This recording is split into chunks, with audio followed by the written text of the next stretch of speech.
Chers auditrices, chers auditeurs, très content de vous retrouver cette semaine pour un épisode avec l'incroyable Joséphine Péloquin, cycliste professionnelle. On va l'appeler comme ça parce que vraiment, elle fait partie des meilleures au Québec. Elle revient tout juste d'un super succès au Chicago Grit. Et pour ceux qui la connaissent, vous savez à quel point Joséphine est une personne souriante, enthousiaste. Et c'est vraiment ça qu'elle a apporté aujourd'hui dans l'épisode à travers toute l'histoire. Vous allez voir, elle nous fait vraiment des belles confidences sur son parcours de cyclisme, autant les années juniors, les années à courser en Europe, à travers plein de choses qu'elle a apprises sur le vélo, mais sur elle-même aussi. C'est vraiment un épisode qui a été livré avec beaucoup de générosité. Alors, je remercie beaucoup vraiment Joséphine pour cet épisode, cet enregistrement qui a été vraiment touchant puis vraiment bénéfique. Je pense que vous devez l'écouter de A à Z parce qu'il y a beaucoup d'apprentissage à faire pour que ce soit vos enfants qui se mettent à la compétition de manière très sérieuse ou que ce soit pour vous-même, si vous êtes à la quête de performance, ben chaque personne a son parcours, chaque personne découvre plein de choses sur son chemin vers la performance, vers son rêve qui des fois est le World Tour, des fois finir son premier demi-Ironman comme ma collègue Gabrielle. Bref, cet épisode est fort intéressant. Je remercie Joséphine et je la félicite aussi pour tout ce qu'elle a accompli jusqu'ici dans sa carrière, parce que je pense pas que c'est fini encore. Je pense qu'il y a beaucoup de plaisir. Puis vous allez voir le plaisir puis la liberté que le vélo lui apporte, ben ça transpire vraiment dans cet épisode-là. Alors, merci Joséphine. Et sans plus tarder, je vous livre cet épisode dans les oreilles. Merci de votre confiance et bonne écoute.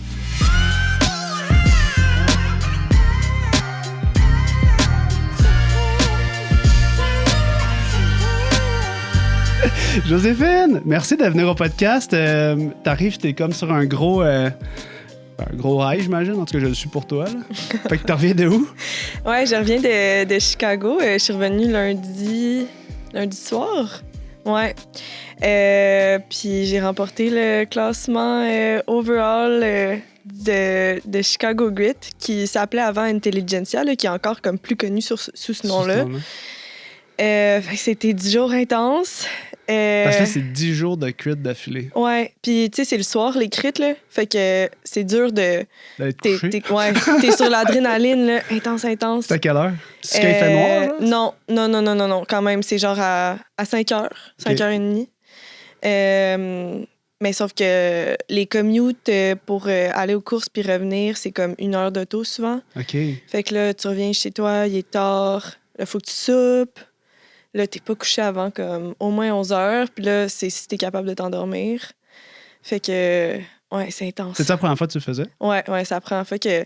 Ben, c'est vraiment la première année où je fais des crits aux États, là, comme ça. Ouais. Puis c'est la première fois que je faisais... J'avais fait BC Super Week en 2019.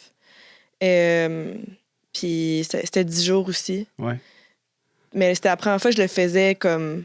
vraiment pour aller performer, mettons. Ben oui, première fois, on gagne. Est-ce que t'étais comme un peu inattendu? Est-ce que les... Ouais, ben, en fait, c'est que j'ai commencé l'année aux États-Unis. Toi, tu le savais, mais... Ouais, mais c'est ça. À l'intérieur de moi, j'étais comme, je pense que, tu sais, je peux au moins faire un podium au général. Ouais. Mais j'ai commencé l'année en allant à Tulsa, qui est comme, tu sais, comme les championnats du monde de crit, là, mettons. Là, c'est 3 jours, puis... tout le monde est là. Puis j'étais vraiment une underdog parce que personne sait qui, là. J'ai passé 5 ans en Europe, tu sais. Ouais. Puis... On va avoir le temps de revenir pour faire cette histoire-là. Ouais. Mais oui, c'est ça. J'ai fait des top 5, top 6. Puis là, je pense que... Fait que là, j'étais un peu moins underdog en arrivant à Chicago. Mais quand même. Mais là, je suis plus underdog. J'avais noté un petit truc que je t'ai pas envoyé dans la prépa, puis c'était juste une citation de ton entraîneur. Ouais. À l'époque, Yannick Bédard, fait que, il a écrit en 2019, j'amenais Joséphine et l'équipe québécoise Stingray à BC Super Week pour leur faire vivre une semaine de critérium de haut niveau. Mm-hmm. Les athlètes étaient impressionnés du niveau physique, mais surtout technique des meilleurs.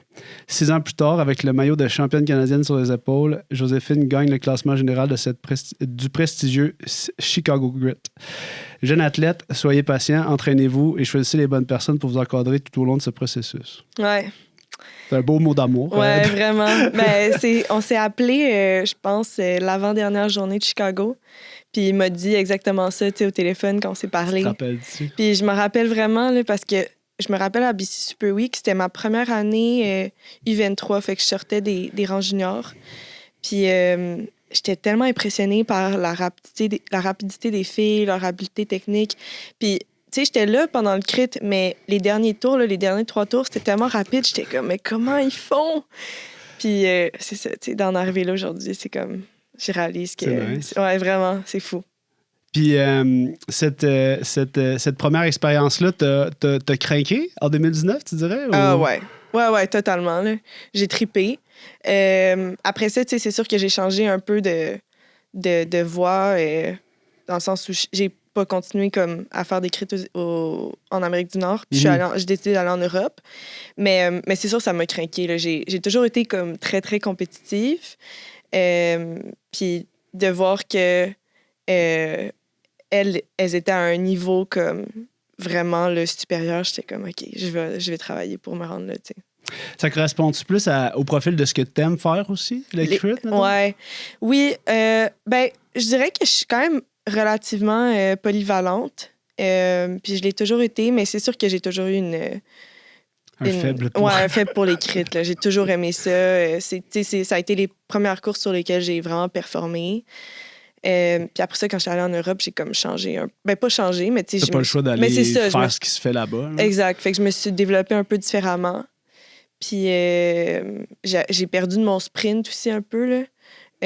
À force de faire tous ces gros volumes-là. Ouais, genre? exact. Ben, prenons peut-être le temps de justement faire ce genre de topo-là de t'arrivez-vous puis t'es qui, là, parce que là, on est full excité des plus récentes...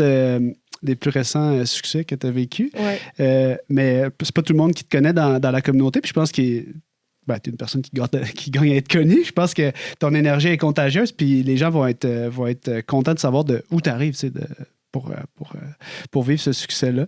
Fait que le vélo, toi, ça commence à quel âge à peu près? Ben, la compétition à 15 ans. Première année cadette. T'arrivais de quel sport avant? J'arrivais du ski alpin et de la natation. Mais j'ai toujours fait du vélo avec ma famille depuis que je suis jeune. On faisait comme des longues sorties. J'aimais vraiment ça. Mais c'est ça. Après ça, j'ai fait de la natation de compétition pendant 8 ans. Puis en même temps, j'ai commencé le ski alpin de compétition aussi. Mon père, c'était vraiment un grand skieur. Il était sur l'équipe du Québec de ski alpin. Fait que ça, je dirais que le ski alpin, ça a été vraiment mon sport principal pendant comme mon adolescence. Puis après ça, au secondaire, j'ai rencontré Emma Delisle. Je sais pas si tu te rappelles d'elle, mais elle faisait du vélo au CCB dans le temps. Puis on est devenus full amis à l'école. Puis c'est elle qui m'a dit de venir à mon premier entraînement de club en secondaire 3. Puis... secondaire 3, c'est ça, t'as comme 14-15. Ouais, là. exact. Fait que c'est comme ça que j'ai commencé. Puis là, t'es allé là, puis j'ai eu la piqûre dès le début. Puis on s'entraînait avec les cadets gars dans ce temps-là. Puis c'était tellement dur, là, je me rappelle. Moi puis Emma, on était les 2 seules filles. Puis c'est vraiment, vraiment dur. Mais j'ai eu la piqûre, pareil. Ouais. Comparé à la natation puis le ski alpin, on dirait que la comparaison que... Moi, j'ai fait du vélo, puis après ça, j'ai essayé le ski alpin ayant fait du snow vraiment longtemps, puis je trouvais que le ski alpin puis le vélo, c'était comme être de face puis aller vite. Je trouvais que c'était comme pareil, c'était comme genre « wow! » Mais toi, tu comparais ça comment, la différence dans les 3 sports? Y avait-tu des choses qui se ressemblaient, puis il y a des choses que tu trouvais plus trippantes dans le vélo versus les autres? Oui, ben c'est sûr que la natation puis le vélo, c'est 2 sports d'endurance. Fait que il y a quand même des grosses similarités dans ce sens-là. Puis je pense que d'avoir fait de la natation pendant 8 ans, ça m'a vraiment comme donné un bagage de forme physique que je pouvais apporter au vélo déjà. Puis le ski, tout l'aspect comme vitesse, technique, je trouvais que ça se transférait super bien au vélo. Ben c'est vrai que tu as beaucoup de pilotage dans le ski, là, quand tu fais de la compétition, c'est comme vraiment... puis même, tu sais, quand tu fais du ski de compétition, toute la notion d'apex dans les virages, quand tourner, c'est tellement transférable au vélo, là. Puis... t'as penché pour toi en vélo, c'était quand même ben, assez... c'est ça. Non, mais rapidement, là, dans les virages, dans les descentes, j'avais vraiment de la facilité. Puis je pense que c'était à cause de ça. Puis c'est justement parce que je savais comment aller vite à cause du ski. Fait que non, il y avait plein de choses transférables, vraiment. Nice. Puis là, tu vas t'entraîner avec Emma au CCB. Puis là, t'étais-tu en sport-études à ce moment-là? Non. J'ai jamais été en sport-études, moi. Okay. Non, ouais. Ça, c'est intéressant des fois de parler de ça parce que tu sais, t'as tout le temps cette... En tout cas, moi, j'avais ce questionnement-là quand je m'entraînais à natation. Je m'entraînais fort en natation jusqu'en secondaire 4. Puis, t'avais le monde en sport-études. Bon, j'étais un peu moins bon que ça en sport-études, mais pas genre drastiquement plus mauvais. Là. C'est juste que, tu sais, à un moment donné, il y a comme une quantité d'entraînement qui correspond à ta capacité à t'entraîner. Puis des fois, t'entraîner 6 fois semaine ou 5 fois semaine, c'est suffisant versus 10 où tu brûles peut-être aussi ton mental. Là. Ouais. Moi, je pense que je suis contente de jamais être allée en sport-études parce que... Tu vas rendre service à plein de parents là, qui se sentiront pas obligés d'inscrire leur enfant en sport-études. Non, mais tu sais, c'est que aussi l'école, c'est important. Ben, non, c'est pas vrai. Là. Les gens en sport-études, ils vont à l'école quand même. Mais non, ça faisait en sorte que je gardais vraiment une bonne balance. C'est surtout ça. Ouais. Je m'entraînais pas super intensément. C'est ça, quand j'ai commencé, après être allée à mon premier entraînement du club du CCB, j'ai commencé à m'entraîner un peu plus, mais l'été commençait, fait que c'est ça, j'allais rouler dehors. Je roulais genre 3-4 fois semaine. T'allais au circuit, genre? Ouais, j'allais au circuit. Je faisais des entraînements de club 2 fois par semaine. Puis sinon, les fins de semaine... à l'agence spatiale à Saint-Hubert. Oui. Ouais, la route de l'aéroport. Là. Mais c'était vraiment dans l'agence spatiale. C'est comme un petit circuit, comme un genre de mini-circuit Villeneuve. Fait qu'on allait là, mais on sortait, on allait au Sommet Trinité. My God, j'ai tellement monté de fois le Sommet Trinité, là. Je suis comme traumatisée du Sommet Trinité. mais il paraît qu'en ce moment, il y a des clients qui m'ont dit cette semaine qu'étant donné qu'ils refont la route en bas, il n'y a pas de circulation. Fait que si tu veux aller refaire une coupe de 20 reps, là, il n'y a pas trop de circulation. Mon Dieu. Bon, je sais pas. Passer ton PTSD de J'en ai fait vraiment beaucoup des reps de Sommet Trinité. Ouais, là. Des petites corniches. Ouais. C'est une grosse plate, genre. Ouais. Mais c'est ça. Fait que c'est ça. J'ai commencé au CCB. J'ai fait mes premières Coupes Québec cette année-là. Puis c'est parti de là. Puis là, à quel moment tu intègres Québécois Stingray? Moi, je t'ai connu en 2016 quand Yannick Bédard, entraîneur de Cible Performance, s'occupait de Québécois Stingray. Ouais. Ça n'a pas été très long avant que tu te joignes à cette équipe-là? Non, c'est ça. Après mes 2 années cadettes, je suis allée dans Stingray, l'ancien Stingray, tu sais, le à poids, là. Oui, ben ouais. Oui. Oui. Une coupe de couleur de poids, là, je me rappelle. Oui, c'est loin, excuse. Ça va très petit moment. Fait que ça, c'était ma première année junior, puis c'était vraiment une belle expérience. C'était une équipe de gars et de filles seniors. Puis dans ce temps-là, j'étais avec Evelyne Gagnon, Fred Larose-Gingras, Hélène Pilote-Fortin. C'est des filles qui étaient vraiment fortes sur le circuit québécois et canadien. Puis j'ai appris énormément d'elles. Puis c'est ça, ça a été vraiment le fun. Puis après ça, c'est l'année d'après où l'équipe Québécois Stingray est partie. Encore là avec du monde quand même qui sont encore aujourd'hui dans le monde du vélo, assez sérieusement. Exact. Non, ces années-là, j'ai passé 2 ans avec Québécois Stingray, ma 2e année junior puis ma première année U23. Puis ça a été incroyable. Puis les filles de Québécois Stingray, ça reste dans mes meilleures amies aujourd'hui. Mm-hmm. Puis tout le monde s'est rendu loin. Il y en a qui sont encore dans le vélo puis qui sont pros en Europe. Puis c'est juste... Ça a été tellement des belles années. Là, c'était tellement le fun. Yannick avait vraiment réussi à construire quelque chose de... Comment ça s'était fait, ce recrutement-là, de ces espèces de diamants bruts-là? Vous étiez comme tous rassemblés. Quand tu regardes ça aujourd'hui, tu comme c'était toutes ces filles-là sont rendues, c'est eux qui ont atteint le plus haut niveau. Là. Ouais, c'est fou.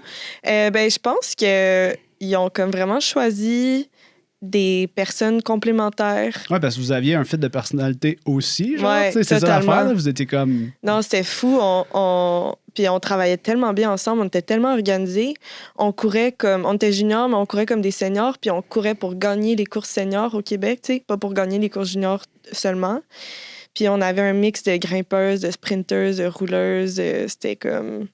C'était débile. C'était malade. On avait tellement de fun ensemble. Ouais. Vraiment, j'ai adoré ces années-là. Là. Ah, ça paraissait quand on vous voyait à la clinique, là, vous étiez comme... En tout cas, c'est ça qui est le fun quand tu peux faire une pratique sportive puis que c'est aussi enrichissant sur le plan genre humain autre que la performance. Oui, là. Totalement. Ah, c'est cool. Tu t'es-tu déjà demandé pourquoi on continue à faire du sport comme ça puis à se faire souffrir sur le vélo ou en triathlon? C'est la question qu'on se pose au podcast Jamais assez. On se demande pourquoi ce besoin-là de se dépasser, pourquoi on n'en a jamais assez et pourquoi des fois, c'est juste assez puis on a du plaisir alors que d'autres, on est dans l'obsessionnel puis on n'arrête pas puis on pense qu'il n'y a pas de fin à tous ces chiffres-là par Strava, par les watts.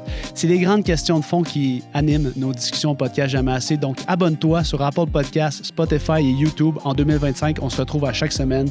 Puis si tu as le temps, partage-le avec tes amis. On se revoit bientôt. À ce moment-là, quand tu étais dans ces années-là, donc tu as sans doute fini ton secondaire, tu as commencé ton cégep dans ces années-là parce que junior, pour ceux qui ne savent pas, il me semble que c'est 16-19. Mm-hmm. Je suis correct? C'est genre... c'est 16-17 ou 17-18. 17-18. Puis après ça, tu tombes U23 direct? Ouais. C'est long, U23? Ouais, c'est long. C'est 4 ans. C'est 4 ans. C'est 4 ans. Ouais, c'est tough, long. Ça. Puis cette transition-là, as-tu trouvé ça difficile? Non, parce que ma première année U23, j'ai décidé de rester au Québec. Fait que je faisais les mêmes courses que je faisais mes années juniors. La transition, c'est quand même vraiment bien fait. Je pense que si j'étais allée en Europe directement, là, oui, ça aurait été vraiment, vraiment dur. Mais on a tellement eu des belles expériences dans nos années juniors avec Québécois Stingray. Puis, on faisait quand même des grosses courses. On allait faire Green Mountain. On voyait du niveau un peu plus élevé que juste au Québec. Mm-hmm. Fait que ça m'a vraiment, vraiment formée. Fait que ma transition de junior à U23 a été relativement facile. C'est sûr que les championnats canadiens, c'était différent. Là, je courais avec tous les seniors, puis j'étais comme, oh boy. Ouais, c'est un autre niveau, là. Une autre coche. Mais non, c'est ça. Ma première année 23, la transition était quand même correcte. Après ça, tu te retrouves à quel moment peut-être que je vais sauter trop d'années, là, tu me le dis, là, dans le timeline, ça ressemble à quoi, mais à quel moment tu te retrouves à prendre la décision d'aller en Europe? Il y a comme 2019 arrive, après ça, la pandémie. C'est où que ça se situe, cette décision-là, d'aller tester, d'aller explorer ça? Ouais. C'est vraiment drôle. Je me rappelle pas comme totalement comment j'ai pris la décision de faire ça. Parce que t'étais pas tout seul. Il y avait d'autres filles de Québécois Stingray aussi qui avaient... C'était comme une... Il me semble qu'il y avait comme un... En fait, moi, je suis allée toute seule la première année, mais c'est parce que j'ai comme parti le bateau, mais c'est pas vrai. En fait, Magdeleine Vallière, elle a 1 an de moins que moi. Puis, on était dans la même équipe, on était dans Québécois Stingray. Puis, pour se préparer avant les mondiaux juniors en 2019, elle est allée à Watersley, aux Pays-Bas, qui est comme un centre d'entraînement où il y a plein d'équipes pro qui habitent là. Puis, c'est comme plein de maisons puis de petits studios où les athlètes restent. Là. C'est le nom d'une équipe aussi. Oui, mais c'est ça. Là, ils ont parti leur équipe. Mais c'est ça, elle est allée là pour s'entraîner. Puis elle m'avait donné le contact. Puis j'étais comme, je pourrais leur écrire un courriel. Tu sais, peut-être qu'ils partaient une équipe cette année-là, en 2020. Ouais. Fait que là, j'étais comme, peut-être qu'ils vont vouloir accepter une fille de l'international, tu sais. Fait que j'ai écrit un courriel en octobre ou en novembre. Fait que quand même tard, là. Puis j'ai eu une réponse. Il était vraiment... il voulait que je vienne. Le but, c'était ça aussi. Le but, c'était d'avoir une équipe internationale. Fait qu'il était vraiment intéressé à avoir des filles d'ailleurs dans le monde. Fait que... je suis curieux. Qu'est-ce que tu écris dans ce courriel-là? Je l'ai jamais fait, puis j'ai jamais su qu'on pouvait... Tu t'envoies tes stats? Qu'est-ce que tu leur dis? Genre, faut que tu vendes ta salade? Ou... Un peu, là. Faut que tu te vendes quand même, mais tu sais, on a tous des CV d'athlètes. Okay. Fait que là, t'as tes résultats, tes meilleurs résultats, mettons, des highlights. Dans ce temps-là, on mettait pas vraiment notre courbe de puissance, mais maintenant, c'est... Okay. La plupart des gens les mettent, là, pour qu'ils connaissent ton chiffre, profil de genre comment ils vont te matcher dans l'équipe avec les autres. Genre. Ouais, genre. Puis dépendamment de quel type de coureur les équipes recherchent, tu sais. Ouais. Fait que c'est ça. Puis je m'étais présentée, j'avais dit c'est quoi mes objectifs court terme, long terme. Puis dans ce temps-là, je voulais me rendre sur le World Tour, là. Fait que non, c'est ça. Je suis allée là... à 19 ans, je suis partie toute seule aux Pays-Bas. Non, j'avais 18 ans dans ce temps-là, ouais. Partie toute seule aux Pays-Bas. Non, j'avais 19 ans, c'était 2020, ouais. Puis c'est ça. Mais c'était l'année pandémie. C'est ça, j'allais dire, t'es partie T'es parti... Je suis partie en janvier, juste avant que la pandémie commence. Wow. Ouais. Fait que là, t'es là-bas. Là, je suis là-bas. Puis là, on fait notre camp d'entraînement. Là, en février, je commence à courir des kermesses. Ça, c'est... C'est des courses en Belgique qui sont comme des critériums avec des circuits un peu plus longs puis qui durent plus longtemps. C'est comme à bloc de A à Z. 2 heures, genre? 2 heures, 2 heures et demie. Ouais, quand même. C'est comme des 90-100 km souvent, là. Ça roule vraiment vite. Puis la météo, c'était dégueulasse. Là. Il pleuvait, il faisait fret, c'était dégueu. Là. J'ai vu des photos l'autre fois de mes premières kermesses, puis c'était débile. Tu te rappelais à quel point t'étais gelé, genre, t'étais comment? J'avais tellement froid, là. Ah ouais, hein? Puis là, on commence à... C'était drôle, je suis avec une de mes teammates qui était néerlandaise, là, des Pays-Bas. Puis là, on commençait à voir dans les nouvelles qu'il y avait la COVID, genre, qui arrivait. Puis c'était comme juste en Chine. Puis là, on est comme, ah, c'est correct, ça va jamais comme arriver. Tout le monde sur la comme planète. tout le monde, tu sais. Puis là, finalement, fin février, début mars, ça commence à arriver en Europe. Puis tu sais, c'est arrivé en Europe avant que ça arrive en Amérique du Nord. Hein? Ben oui.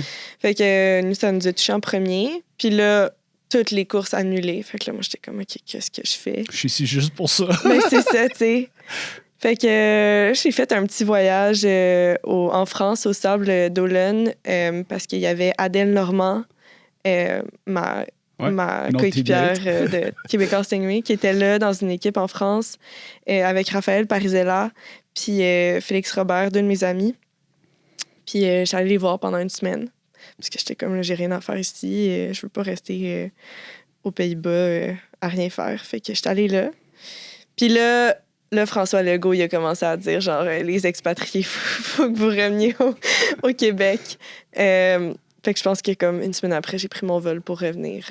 Ouais. Okay. Ouais. Fait que ma première année, j'ai pas passé beaucoup de temps. Ça a coupé ça raide. Ouais, vraiment, vraiment. Là. Puis là, quand t'es revenu ici, t'as-tu dit, oh, regarde, tant qu'à ça, je vais juste rouler? Là.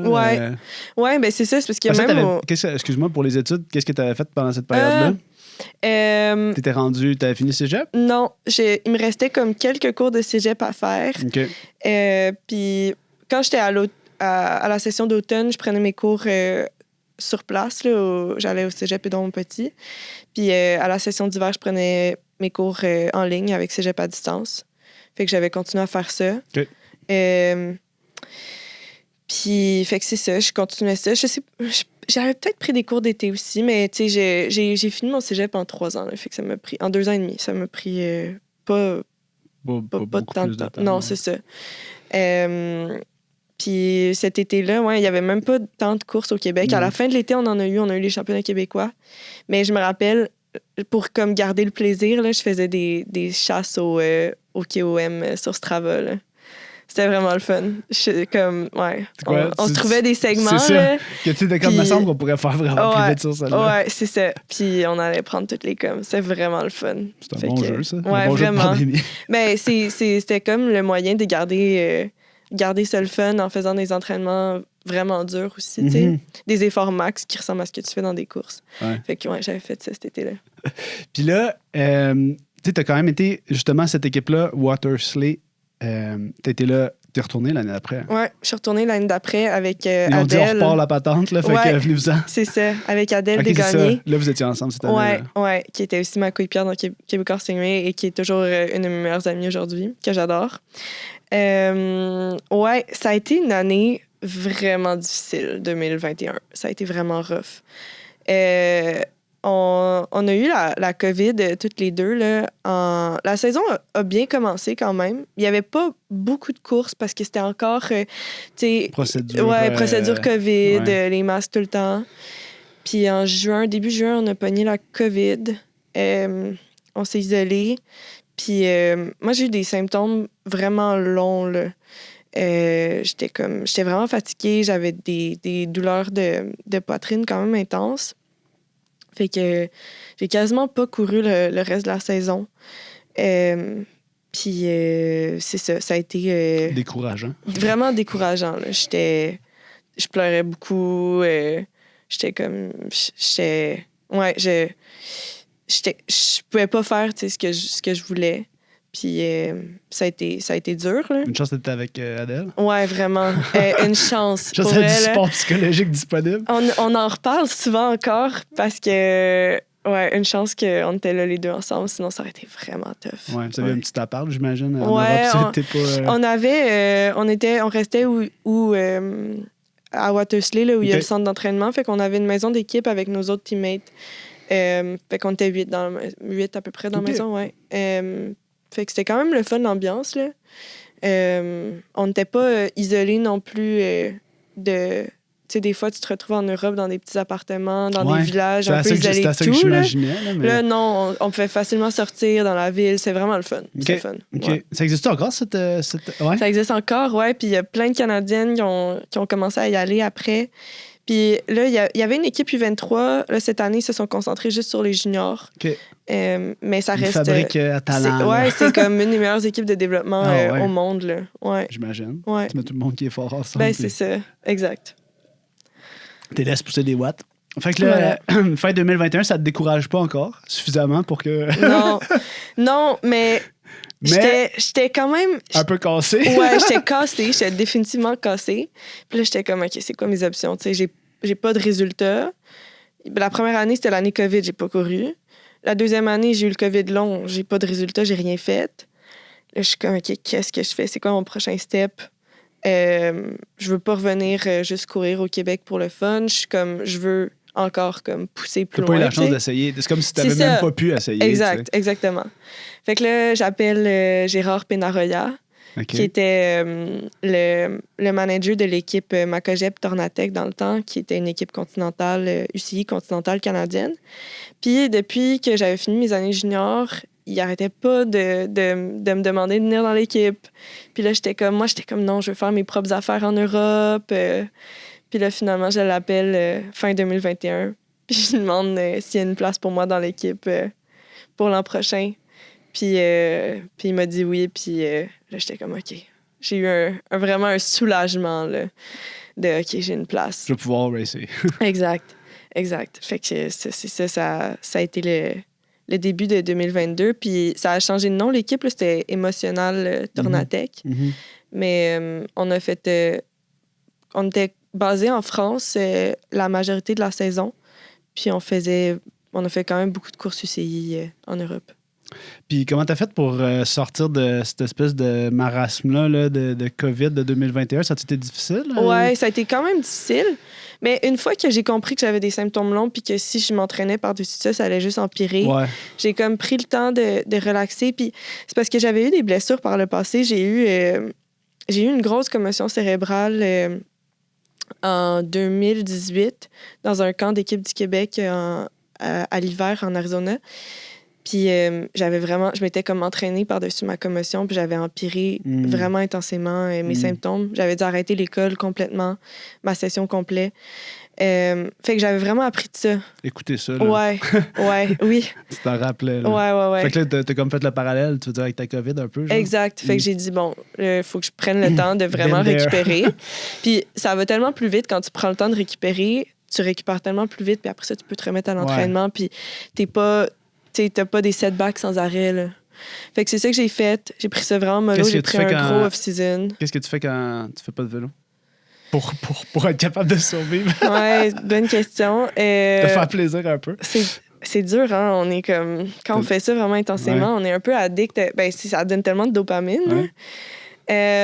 Mais j'avais de l'école quand même pas mal. Fait que j'étais vraiment occupée. Puis je voyais mes amis. Je prenais vraiment des longues marches. Moi, j'aimais ça. Là. Je prenais vraiment des longues marches. Ça m'aidait à comme évacuer le stress mental. Puis moi, j'avais même pas le droit de faire beaucoup d'activités physiques. Ben non, fallait pas là. que tu fais ça pour C'est pas... ça, pour pas...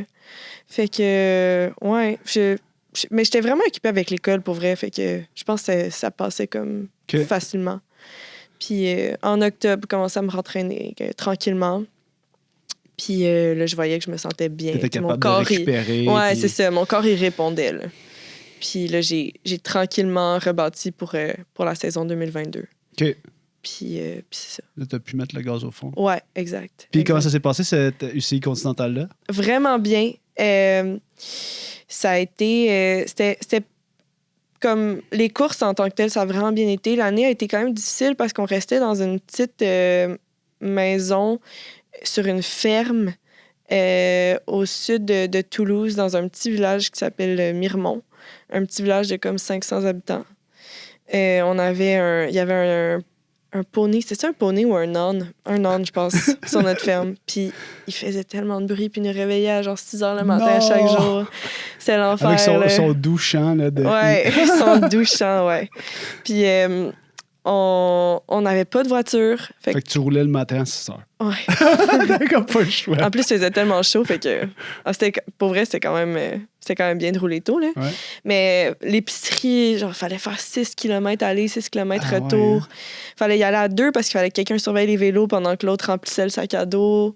Mais tu sais, il fallait y aller souvent parce qu'on avait un petit sac à dos. C'était vraiment la grosse charge mentale, là. Mais dans cette équipe-là, j'étais avec Adèle Normand, Florence Normand, Adèle Desgagnés,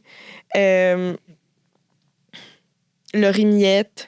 Fait que toutes les filles de Québécois Stingray, ou presque. Vous aviez déjà vécu ensemble. Ouais. Vous étiez capables de gérer. Exact. Puis on avait tellement de fun dans les courses parce qu'on se connaissait tellement bien. Ça parlait québécois, puis ça ouais, exact. Ça nous a vraiment sauvés. Ben oui. Parce qu'on a eu tellement de fun. Puis c'est fou, mais ça te fait tellement... tu bondes tellement là, quand tu vis des affaires comme ça ensemble. Fait qu'on était super proches, puis... Ouais, ça a vraiment bien été. Puis c'est là que j'ai fait mes premiers bons résultats dans des courses UCI, mes premiers points UCI.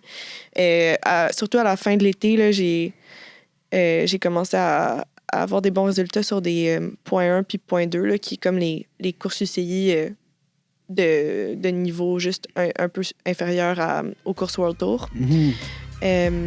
Mais quand même avec un niveau relevé. Tu as investi des milliers de dollars dans ton vélo, mais ça se peut que ton corps, lui, il n'est pas signé pour ça. Ça se peut que chaque millimètre de trop ou de moins te coûte des watts ou pire, te fasse une blessure qui t'empêche de rouler à vélo. Ça, c'est la pire chose qui peut t'arriver cette saison-ci. Puis chez Physio Vélo, c'est ça qu'on fait à longueur de semaine. En 2025, repousse pas. Prends ton rendez-vous en bike fitting dès maintenant parce que chaque millimètre compte puis chaque ajustement de ton programme d'exercice ou d'entraînement peut faire la différence entre une saison miracle où est-ce que tu accomplis tous tes objectifs et une douleur qui se chronicise puis qui va empiéter sur les prochains mois, les prochaines semaines. Donc, prends rendez-vous dès maintenant, 450-486-3888. On se voit en clinique. Qu'est-ce qu'on apprend en Europe sur le niveau? Parce qu'on dirait que de ce que j'entends, c'est que c'est tellement une coche que des fois, il y a des gens qui se présentent là puis sont découragés ou ils sont comme, mon Dieu, j'ai pas accumulé assez de bagages pour prétendre accéder à ça. Ou... Ouais, ben, faut vraiment... Je pense que si tu veux espérer performer en Europe, faut que les courses ici, faut que tu gagnes des courses ici. Là. Tu peux pas juste te dire « j'aime pas être en Europe » puis ça va être ça. Mais le niveau, oui, est plus fort. En fait, je suis pas sûre que le niveau est tant plus fort parce qu'au Québec, notre niveau est quand même fort.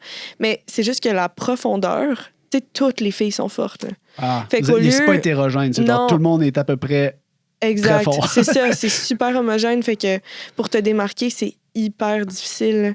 Faut que tu fasses des courses parfaites. Puis faut que, en plus d'être physiquement comme dans les plus fortes, il faut que t'ailles comme stratégiquement que tu comprennes la course aussi, puis que tu fasses une course quasiment parfaite. Là.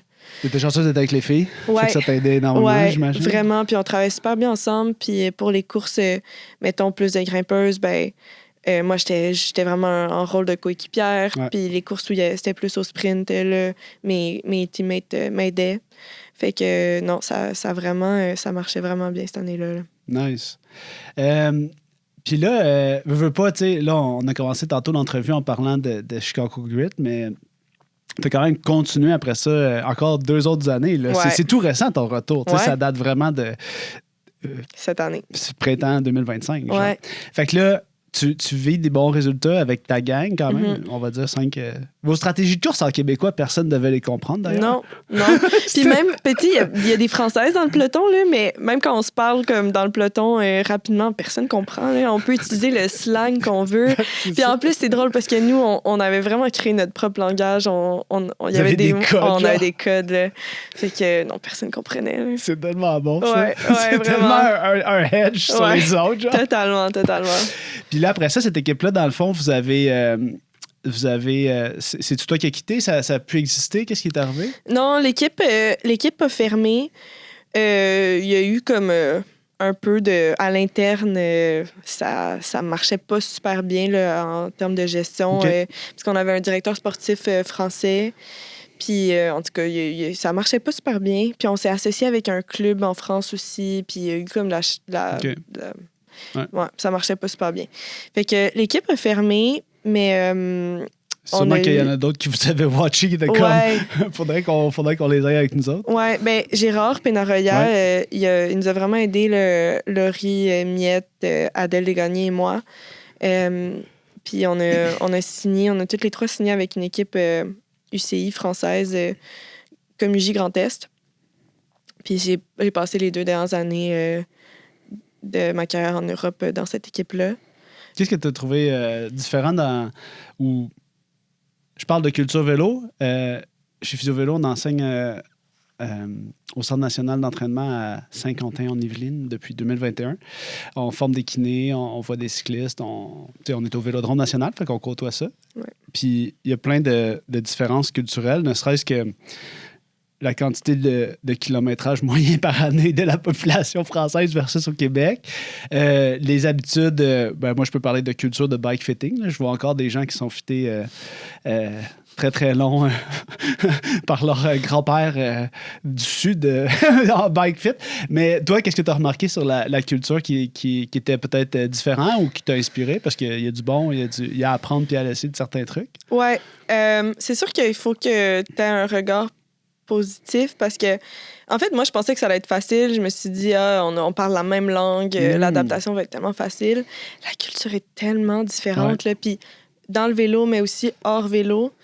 Puis, tu sais, les Français la culture du vélo est là depuis tellement longtemps qu'ils sont souvent encore pris dans des mythes. C'est vraiment des mythes, là. J'aurais pas utilisé un meilleur mot, là. Moi aussi, j'utilise ce mot-là quand j'enseigne, là. Des mythes persistants, là. Ben, ça reste, là. Puis encore aujourd'hui. Fait que des fois, je m'ostinais avec mes directeurs sportifs ou le staff de mon équipe. Pas comme méchamment, mais tu sais, on est tellement plus basé sur la science ici que des fois, j'avais de la misère à comme saisir leur Pourquoi approche. On fait ça? Mais c'est ça. On est très... on est cartésien nord-américain, très scientifique. On est comme... S'il n'y a pas d'études, je bouge pas mon tour de ça. Mais en même temps, je pense qu'on peut vraiment apprendre de eux aussi parce que ça reste que c'est plus pur comme approche, mettons leur approche du vélo, ce qui peut être bon des fois parce qu'à un moment donné, c'était trop stické sur la science. Nous, on est dans les chiffres, on est dans les trucs. Puis c'est pas juste les chiffres, le vélo, en fait, vraiment pas, tu sais. Toute la partie comme mentale puis la volonté, ça joue tellement une grosse partie entre gagner ou ne pas gagner une course. Un bon mix des deux, là, ça commence à être intéressant. Vraiment. Fait que je pense que j'avais quand même cette notion-là de... Je peux pas tout voir ce qu'ils font comme négatif. Je peux vraiment en retirer du positif aussi. Puis j'ai vraiment aimé mon équipe. Je m'entendais vraiment bien avec le staff, tout le monde. Puis j'avais Laurie puis Adèle. Fait que c'était le fun d'avoir 2 autres Québécoises avec moi. Puis c'était assez international, notre équipe. Fait que ça a été vraiment le fun. Mes coéquipières, on s'entendait toutes bien ensemble. Puis, vous habitiez où à ce moment-là? On habitait... ma première année, on habitait près de Nancy, dans l'est de la France, pas loin de l'Allemagne et du Luxembourg. L'équipe nous payait un appartement. On n'était pas payé cette année-là. On recevait un genre de petit salaire là, pour couvrir notre nourriture, mettons. Mais on n'avait pas à payer notre logement. On habitait, moi, Laurie et Adèle, dans un petit appartement. Mais on était quand même bien, là. C'était correct. C'est pas le plus beau coin, là. C'est assez gris. Ah ouais, la météo? Ouais, c'est quand même tough, surtout les mois de janvier à mars, mettons, là, avril. C'était quand même tough, mais on voyageait beaucoup pour les courses, les camps d'entraînement. Fait que c'était quand même pas si mal au final. Puis ma deuxième année, en 2024, fait que l'an passé, là, on était payé, on avait un salaire... Made it. Ouais, made it. Première année où j'étais vraiment comme payée, puis je peux en vivre. Puis, fait que là, j'avais mon appartement à Géronne avec Adèle Normand. Fait que là, on était quand même bien. Ouais. On s'approche du rêve, là. Ouais, c'est ça, c'est ça. On s'approche du rêve. Mais j'ai réalisé plein de choses en 2024. Puis ce que je pensais être mon rêve n'était pas mon rêve, finalement. Là. Je me suis comme rendue à être pro, tu sais. Puis on a fait des grosses courses. On a fait Paris-Roubaix. On avait vraiment un gros calendrier. Puis je suis arrivée à ce point-là. Puis là, j'étais comme, je pensais que ça allait me rendre plus heureuse. Finalement, j'ai réalisé que non. Mais ça m'a pris comme... J'ai pas juste réalisé de même, là. Il y a des trucs... J'ai pas eu une saison facile, fait que c'est ça qui m'a fait réaliser à force de réfléchir, là. Puis c'est ça. Si tu voulais rester là, tu te disais, c'est-tu... Ben, en fait, c'est parce que moi, je pense que j'ai réalisé que le vélo, c'est vraiment ma passion. Puis quand je me sens libre sur mon vélo, c'est la première raison pour laquelle j'aime ça. Puis on dirait que le fait que ce soit rendu ma job puis que ce soit juste ça que je fasse, je perdais totalement ce sentiment de liberté-là. Puis quand j'allais sur mon vélo, c'était pas pour comme... Tu sais, là, quand je suis sur mon vélo, j'oublie tout puis je fais juste comme... Je suis juste bien, tu sais. Puis là, c'était rendu tellement focus, tu sais, vraiment environnement contrôlé. C'est vraiment obsessif, tu sais. Puis ça me... C'était pas pour moi. J'aimais pas ça. Ouais. C'était plus autodéterminé. T'avais plus le libre arbitre de ce que tu faisais sur ton vélo. Exactement. J'avais pas de fun. Je me rappelle, là, j'étais vraiment... la veille des courses, là, j'avais juste un souhait, c'est que la course soit annulée. C'était lourd, là, vraiment lourd. Puis je suis assez perfectionniste dans la vie. Fait que là, j'essayais vraiment de tout contrôler. Puis ça a été quand même dur, là. Je me laissais pas le droit à l'erreur, puis j'étais assez dure envers moi-même. Fait que... Puis c'est ça, j'ai réalisé que c'est pas la personne que je voulais être. Non. Il y a une conversation que ma collègue Gabrielle elle a eue dans sa préparation pour son demi-Ironman avec un préparateur mental là, qui est Vincent Boucher. Puis il parle d'une chose qui m'avait accroché, c'est la différence entre la passion harmonieuse et la passion obsessionnelle. Puis il était comme, quand tu fais du sport, tu vas comme varier entre être dans une pratique qui est harmonieuse, puis là, proche de l'événement, tu vas dire, OK, tu vas peut-être pas aller à un truc entre amis parce que tu es comme, là, je suis dans ma préparation, puis j'accepte que je suis dans la phase obsessive de mon truc, puis genre, après ça, je vais retomber. Mais tu sais, c'est un peu de ça. Totalement. Que tu me parles, c'est que là, tu étais juste pogné dans Mais c'est que si ta phase obsessive, c'est 100% du temps, ça marche pas, là, à un moment donné. Là. Puis c'est que, tu sais, les gains marginaux sont rendus tellement importants dans le sport pour te rendre au plus haut niveau. Puis difficile aussi à pogner, là, genre dans le sens qu'ils sont marginales parce qu'ils sont tough à pogner. Ben, c'est ça. Puis ça fait en sorte que tout ce que tu fais autour, ben, tu le contrôles. Là. Fait que tout ce qui est nutrition, sommeil, c'est vraiment, tu sais, ça devient vraiment intense. Puis moi, c'est trop intense pour moi. Puis je suis comme tombée, avec le côté nutrition, je suis quand même tombée comme trop dans le calcul. Dans le contrôle, puis tout. Là. Ouais. Puis j'ai comme, à cause de ça, la saison dernière, en 2024, j'ai pas couru une bonne partie de la saison. Là. Ah ouais, hein? Ouais. Parce que j'avais le syndrome qui s'appelle REDS. REDS, ouais, REDS, qui est Relative Energy Deficiency in Sport. Ouais. Puis c'est ça. Je pense que ça m'a vraiment aidé à réaliser beaucoup de choses.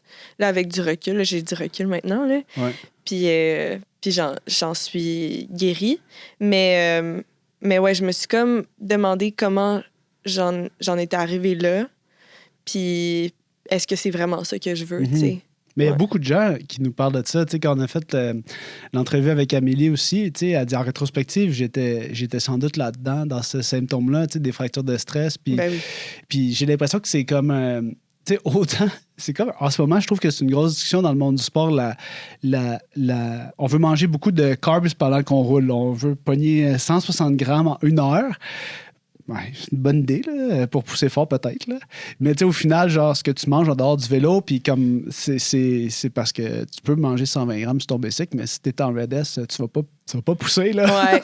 Non, mais c'est ça. Moi, là, j'avais l'impression que je faisais tout parfait parce que dans mes entraînements, tu sais, je mangeais 90 grammes à l'heure, ce qui est vraiment bien, tu sais. Ouais. Mais tout ce qui était autour de l'entraînement, je mangeais comme le moins possible pour performer. Le moins possible pour que je puisse Que tu encore puisses performer, garder. tu sais. Mais finalement, c'était pas... Finalement, c'était vraiment pas assez. Mais la première année, dans le fond, j'ai été 2 ans en Red S, 2023-2024. Mais 2023, je performais vraiment bien. Fait que C'était ça pas faisait encore juste... assez... Non. Puis j'avais perdu du poids quand même, mais mon corps était quand même capable de continuer. Mais entre les courses, tu vois, j'étais quand même vraiment fatiguée. Ça m'en demandait beaucoup de arriver sur la ligne de départ. Mais une fois la course partie, on dirait que j'étais correct. Mais autour, j'avais quand même moins d'énergie, là, je le sentais. C'est tout ça ton principal symptôme? Ça, c'est mon premier symptôme. Ouais. Là, c'est sûr que j'avais un cycle menstruel vraiment irrégulier. Ça a commencé, tu sais, à être aux 60-90 jours. Mais moi, dans ma tête, c'est comme normal parce que c'est encore un peu une norme là, dans le sport d'endurance, dans le sens où les gens voient pas ça vraiment comme un red flag. Tu dis ça à ta coéquipière, puis comme moi aussi. Ouais, c'est ça. Genre. C'est ça. Ouais, littéralement. Puis je performais encore bien. Fait que j'étais comme, OK, c'est correct. T'sais, ça fait juste renforcer ça. Puis même, je performais mieux. Puis je performais sur une plus grande variété de parcours. Fait que c'est ça. Ça faisait juste renforcer ça. Puis c'est drôle, mais à l'automne 2023, quand je suis revenue ici pour mon off-season, j'ai fait de la course à pied. Puis j'ai eu une fracture de stress My God. ouais, dans le pied. C'était vraiment con aussi. Là. J'ai décidé de faire un demi-marathon pour le fun. On sort pas la fille compétitive de non, Joséphine. j'avais pas couru. J'avais couru genre des 3-5 km avant ça, that's it, là. C'est pas super une bonne idée. Là. Fait que, ouais, c'est ça. Fait que je pense que ça aurait dû déjà être un gros red flag. Là. Puis Mais c'est-tu... Ce sujet-là, là, tu l'as-tu découvert après l'avoir réalisé ou c'est pas discuté, tu sais? Non, je le connais. Je savais déjà un peu c'était quoi, mais moi, dans ma tête, je pensais que ça arrivait juste aux gens qui avaient un trouble alimentaire, qui étaient anorexiques. Puis, ouais. Puis c'est aussi que moi, j'ai toujours été... On l'associe été... comme à quelque chose de très caricatural, peut-être, là, exact. De pousser à l'extrême. Exact. Puis moi, j'ai toujours été assez musculaire. Fait que ça paraissait pas... Tu sais, j'étais plus affûtée, mettons. Ça paraissait pas... J'avais pas de l'air dans un mauvais état, mettons. Mm-hmm. Mais c'est drôle, mais ma famille, mes amis, mes proches, tout le monde me dit c'est fou, t'étais tellement pas toi-même. Là. J'étais vraiment... C'est vrai, j'étais vraiment ton humeur? pas... Ouais, mon humeur. Surtout en 2024, là. Puis c'est ça, de octobre... ou non, même plus avant... de août 2023 à août 2024, j'ai pas eu de cycle menstruel, tu sais, du tout. Puis en 2024, en février 2024, c'est vraiment là, après notre deuxième camp d'entraînement, c'est vraiment là que ça a comme fait vraiment le descente. Et j'étais pas capable de terminer mes entraînements. Je répondais plus du tout aux stimuli. Puis moi, dans ma tête, j'étais comme, OK, mais je suis pas en forme, ça veut dire qu'il faut que je m'entraîne plus. Ah ouais. Fait que là, c'était un cercle vicieux sans arrêt, là. Puis... Comment t'es sortie de là? Ouais. On avait une médecin d'équipe dans mon équipe. Puis je faisais beaucoup de prises de sang. Puis il y avait quand même des gros red flags sur mes prises de sang, là. Mes hormones, on le voyait, là, qui étaient vraiment à des niveaux très, très bas. Pas dans la normale du tout. Puis... elle me faisait juste me dire faut que ça va revenir, genre faut juste que tu prennes un peu de repos. Fait que là, je prenais comme 2-3 jours de repos. Mais ouais, j'ai vraiment pas été outillée. Puis c'est quand je suis revenue ici pour les championnats canadiens en juin 2024, j'étais à un bas, là, mentalement, physiquement. Et je pleurais tout le temps. Comme c'était à un point où j'avais même plus envie de sortir de mon lit le matin, là, tu sais. J'étais vraiment plus capable, là. J'étais déprimée totalement. Puis, je suis allée voir une médecin du sport à Lyonnaise parce que là, tu sais, après en avoir parlé avec mes parents, après, tu sais, tout le monde était comme, il y a de quoi, là, ça va pas, tu sais. Puis, j'ai apporté tous mes résultats de prise de sang des derniers mois. J'ai, comme, parlé de mes symptômes. Puis, en, genre, 15 minutes, rendez-vous 15 minutes, elle était comme, t'as ça, tu sais. C'est vraiment facile à diagnostiquer. Fait que là, elle était comme, là, c'est au moins 1 mois complet d'arrêt total.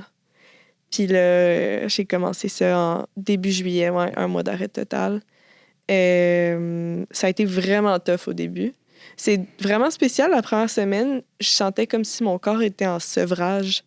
J'avais mal partout. Je sais pas, c'est vraiment physiquement, genre, mon corps réagit. D'arrêter de t'entraîner? Tu parles sevrage de l'entraînement, genre? Ouais. Ah ouais? Ouais.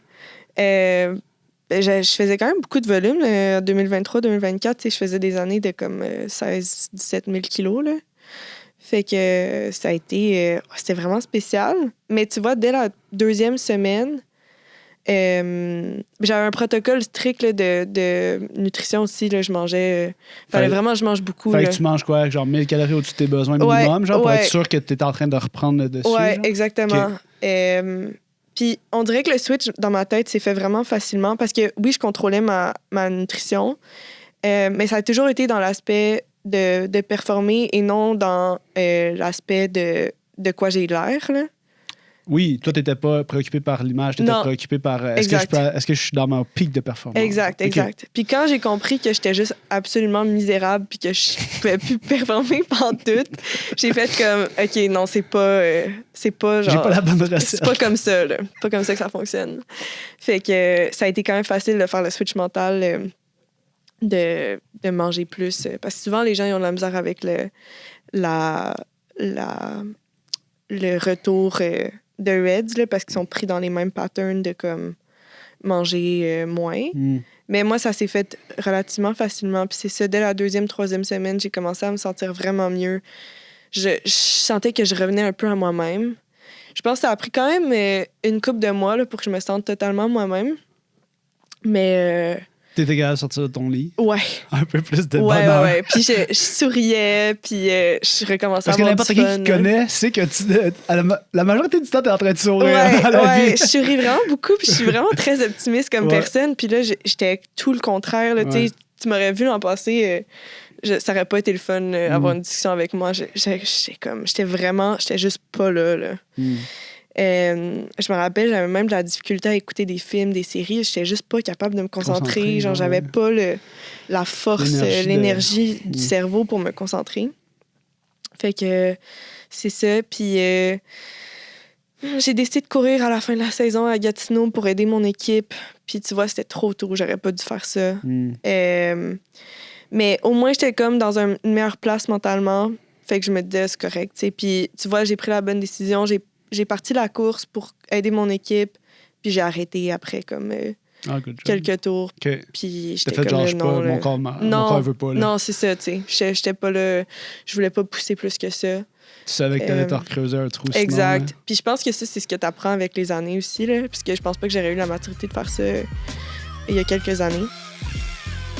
T'es un kiné ou un physio et tu veux aller plus loin dans la prise en charge de tes cyclistes pour leur offrir confort et performance, eh bien, chez Physio Vélo, on enseigne la méthode PBF, Physiotherapy Led Bike Fitting. Donc, un bike fitting guidé en physiothérapie avec un protocole qui nous permet de bien comprendre, de bien tester et de bien analyser les douleurs cyclistes. Inscris-toi à notre prochaine cohorte pour les séminaires en Europe en partenariat avec la Fédération française de cyclisme en novembre 2025 prochain.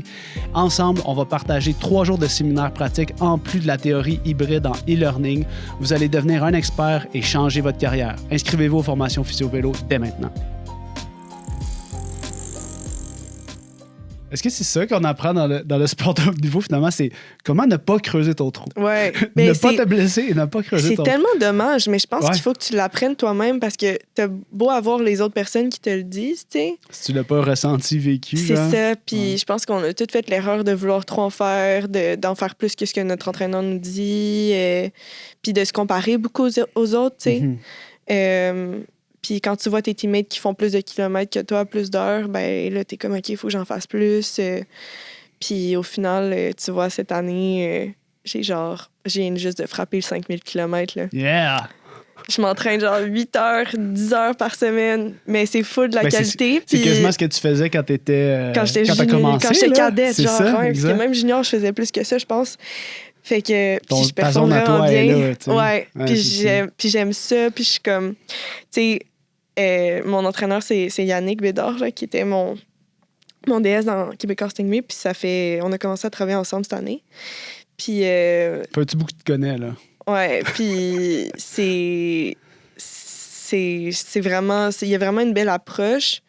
Puis j'ai aussi la liberté de comme, je pense qu'il sait que je connais quand même ça, l'entraînement aussi. Fait que, tu sais, si jamais il y a de quoi qui marche pas avec ma semaine, ben je change un peu. Puis, tu sais, là, je suis comme, des fois, ça me tente pas de faire 2 heures, ben je vais faire 1 heure, là. Mais avant, là, j'aurais jamais fait ça. Tu pensais que t'allais peut-être nuire à ton performance future. Ouais, puis même quand j'avais des intervalles avant, ça a tellement pas rapport, là, mais quand je faisais des intervalles, puis que j'avais un nombre de watts à respecter, si je faisais pas au-dessus, je voulais tellement comme faire plus que si je faisais pas au-dessus de ce nombre de watts-là, à chaque intervalle, j'étais comme, c'est un mauvais training. Mais ça a tellement pas rapport, là, tu sais, les watts sont là pour te dire c'est ça l'intensité que tu devrais faire, tu sais. C'est pas comme la vitesse sur l'autoroute. Non, c'est ça, c'est ça. Fait que, j'ai vraiment changé mon approche, puis je suis vraiment plus relax aussi. C'est tellement plus le fun, là. C'est fou, là. Je sens comme juste une pression qui est tombée. Puis je pense que c'est la seule manière pour moi de performer, là. Il y en a qui dealent vraiment bien avec le fait de vivre dans des environnements contrôlés, puis c'est ça qu'ils aiment, tu sais. Mais pour moi, j'ai vraiment besoin d'avoir le sentiment de liberté, puis de comme revenir vraiment à une version plus pure du vélo, tu sais. C'est la France qui est en toi. Ouais, c'est la France qui est en moi, là. Finalement, ça m'est rentré. C'est ça. Non, mais tantôt, tu t'as raconté ça, puis merci d'avoir partagé ça, d'ailleurs. C'est vraiment, je pense que ça va aider beaucoup de gens. On en parle de plus en plus, puis là, tu sais, après ça, les gens, ils vont peut-être se rendre là, mais espérons que le trou soit pas trop creux, qu'ils l'ont creusé. Ouais. Mais tu sais, le côté, l'espèce de piège des chiffres, des datas versus l'approche que tu disais peut-être le culturel de genre le goût de je sais pas, tu sais, tous les termes qu'on entend en France, là, comme quand on écoute les commentateurs. Là, hey, Jackie! Il y a ça, là, tu sais, il y a le tu sais, c'est où ta zone à toi d'excellence, puis c'est où que tu brilles. Là, exactement. Fait que, genre, et puis elle est différente pour tout le monde. Sauf que quand on utilise le chiffre, ben il n'y a pas d'humain, là, c'est juste genre les chiffres qu'on compare, puis là, ben on oublie la zone que chaque personne, cette personne-là, tu sais, quand on regarde les courses dans le temps, là, maintenant, on voit les courses, puis on parle juste des watts du monde, genre. Mais tu regardais, puis là, les gens, il me semble, dans les vieilles courses, c'était comme, lui, tu sais, lui est bon dans cette étape-là. Lui, c'est son profil. Lui, il est tout le temps à 70 RPM, puis tu sais, c'est un diesel. Puis genre, tout le monde avait genre sa saveur. Ouais. Fait que là, tu sais. Mais totalement, puis, tu sais, je pense que c'est ça qui donne l'envie aux gens de faire du vélo, plus que les chiffres, tu sais. Oui. C'est toute la partie qui est plus humaine, puis les émotions que ça provoque quand tu vois, tu sais, des performances incroyables. Puis, tu sais, je pense que c'est bien de sortir des fois de juste l'affaire de chiffres. Puis, définitivement, pour moi, j'aime ça, les chiffres. Tu sais, je suis quand même assez cartésienne dans la vie en général. Mais là, je focalise plus du tout là-dessus. Tu sais, je laisse Yannick gérer ça. Puis, au final, moi, j'ai toujours vraiment bien couru à l'instinct. Puis, c'est ça que je fais. Puis, ça fonctionne. Puis, j'ai pas non plus la pression de devoir me dire, OK, là, il faut que je fasse un résultat, sinon j'ai pas de contrat l'an prochain. Sinon, non, là, je suis plus là dans ma vie. Fait que je suis comme, si ça marche, ça marche. Si ça marche pas, c'est pas la fin du monde, c'est correct. Il y en a une autre course bientôt, tu sais. Puis là, ça a marché. Chicago Crit, Ouais, c'était quand même... ouais. Chicago Ouais, Grit, mais c'est même quand même... avant ça, les championnats canadiens, tu sais. Ben oui, parce que là, c'est ça, c'est It's your year. C'est ton année, là. Ouais, What a ouais. comeback. C'est vraiment drôle parce que je repense là, à où j'étais l'année passée à cette date-ci, puis je suis vraiment pas dans le même headspace. Puis de voir le chemin parcouru, ça, c'est quand même fou. J'ai eu vraiment beaucoup d'aide de l'INS par différentes personnes. Oui, l'Institut national du sport. Parce que j'avais le carding de l'équipe nationale de Cycling Canada, fait que j'avais accès à tous les services. Nice. Fait que c'était vraiment, vraiment nice. Puis, tu sais, j'ai eu accès à psychologue, nutritionniste, médecin, puis ça m'a vraiment, vraiment aidé. Là. Mm-hmm. Tu répondais bien à ça, genre? Ouais. Tu y allais, puis ça te faisait du bien. Ça me faisait vraiment du bien. Puis je voyais comment ça me faisait du bien. Fait que t'avais le goût d'y retourner. C'est ça, exact. T'étais comme ça, c'était un bon training. Ouais. Je suis pas habituée, mais ça, c'est un bon training. C'est ça, exact. Puis je faisais vraiment confiance aux gens aussi qui m'entouraient. Fait que je pense que c'est pour ça que ma guérison de Red S a été relativement rapide, ouais. Puis je suis arrivée dans cette saison-ci avec zéro... je savais pas à quoi m'attendre. Je savais pas si j'allais retrouver mon niveau d'avant. Parce que t'es dans un nouveau état d'esprit quand tu prends les courses, genre, quand tu prends le départ. Mais totalement, parce qu'en plus, tu sais, je suis comme passée à un autre stade de ma vie aussi. J'ai fini mon bac. Puis à l'hiver, j'ai commencé un stage chez EXO, qui est le réseau de transport métropolitain, là, qui est les trains de banlieue Rive-Sud et Rive-Nord de Montréal, puis des autobus. Puis, fait que je faisais du 9 à 5. Fait que ça m'a vraiment aidé à comme déconnecter un peu comme quand d'être trop intense. Comme quand t'étais pas dans sport-études. Ouais, comme... exact. Puis je pense que j'ai besoin de ça. Puis c'est parce que j'ai d'autres intérêts dans la vie aussi. Fait que ça me fait du bien de faire autre chose. Puis, c'est ça. Je suis arrivée avec pas d'attente. Puis au championnat canadien, à Tulsa, j'ai bien performé en début juin. Puis au championnat canadien, je me rappelle sur la ligne de départ, j'étais comme, là, tu sais, oui, c'est une grosse course, mais c'est un crit comme les autres. T'en as fait, tu sais ce que t'es capable de faire. Tu sais, si tu fais bien, tu fais bien. Si tu fais pas bien, ben c'est pas grave. Toi, ça marche, un crit quand t'as pas d'équipe, genre? Mais là, j'avais 2 teammates. Mais comme, je t'avoue, là, je suis vraiment... Ouais, vas-y. Vas-y comme le plus débutant possible. Le fait que ce soit le championnat canadien, mais que t'aies des teammates, genre, on dirait, c'est quoi, là? Je comprends ce que tu veux dire. Dans le fond, il y a il y a 4 de mes coups de pierre qui sont canadiennes, mais là, il y en avait 2 qui étaient malades. Fait qu'on courait à 3, puis on avait vraiment fait une stratégie d'équipe pour courir pour moi. OK, fait que ça avait été décidé. C'est ça, c'était plus ça, parce que j'étais comme eux aussi, ça leur tente là, de gagner, j'imagine. Ouais, mais c'est souvent ça, tu sais, dans les championnats canadiens, des fois, c'est dur de faire des stratégies parce que tout le monde veut pas participer à l'effort. Puis, ouais. Quand j'étais dans l'équipe du Québec, quand j'étais junior, Pascal Chequette, l'entraîneur, il me disait tout le temps, je peux pas donner de leader parce que tout le monde le veut, le titre, tu sais. Mais là, on avait vraiment reçu de notre directrice sportive qu'elle voulait qu'on court pour moi. Puis ça a vraiment bien marché. C'était dur parce que IF, il attaquait beaucoup, là, les 3 filles de IF. Puis on a vraiment bien contrôlé. Puis dans le sprint final, j'étais dans la roue d'Allison. C'était un long sprint, là, c'était comme 400 mètres.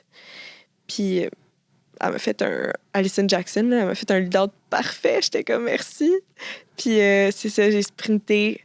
J'ai pas regardé derrière, j'ai juste comme foncé. Puis... T'es comme avec un bon leader dedans, on prend pas le temps de regarder en arrière. C'est ça. Puis là, j'ai passé la ligne en premier, puis je capotais. J'étais comme... Je comprenais pas, là. C'était fou. Ouais. Ouais, débile. Puis après, c'est ça. Chicago, ça a vraiment bien été aussi, là. Là, j'ai une question pour toi. À Chicago, quand tu... 10 jours de cuite d'affilée, on dirait je me rentre pas ça dans la tête, là, surtout le fait que faut que t'aies, c'est ça, le high du soir, en tout cas, bref. Qu'est-ce que ton nouveau état d'esprit t'a permis de gérer dans 10 jours d'affilée de même, parce que là, tu devais être plus relax. Je sais pas, c'est ça que tu m'as mentionné, mais... Ouais. C'est vraiment une bonne question.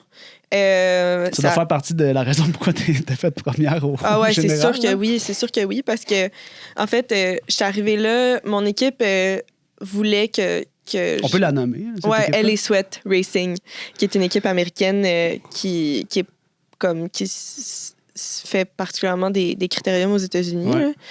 Qui ont du beau design. Ouais, C'est qui ont beau. du beau design, c'est stylé. Ouais, non, c'est vraiment, vraiment cool. Puis, ma manager d'équipe voulait quand même que j'aille pour le classement général.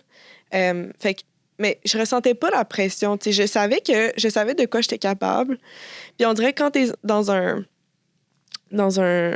c'est comme un cercle virtueux là, et non vicieux, ça va bien. T'es comme, j'étais vraiment relax. J'étais arrivée là, j'étais relax.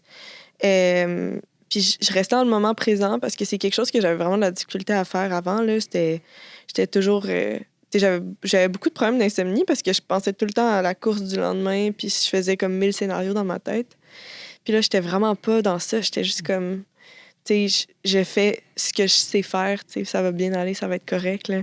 Puis si ça marche pas, ben c'est correct. C'est pas... c'est qu'avant, je me validais vraiment par ça. Fait que j'étais comme... Personne va m'en vouloir là, si ça marche pas.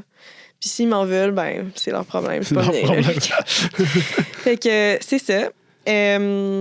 Puis j'ai commencé la course par les 3 premiers jours, j'ai fait 3 deuxièmes places. Puis là, j'étais comme... il faudrait que je gagne.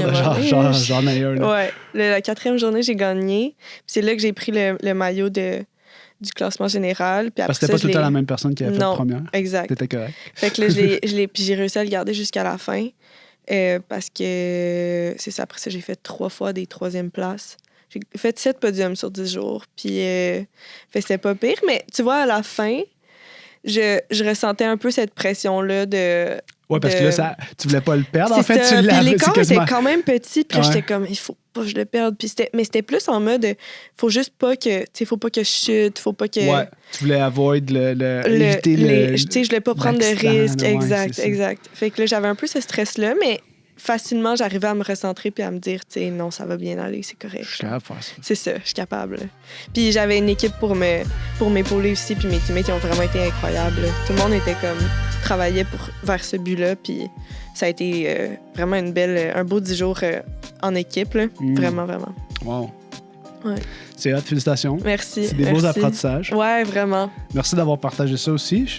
On l'avait pas planifié, mais je pense que c'est vraiment full pertinent. Merci, c'est généreux de ta part. Ça fait plaisir.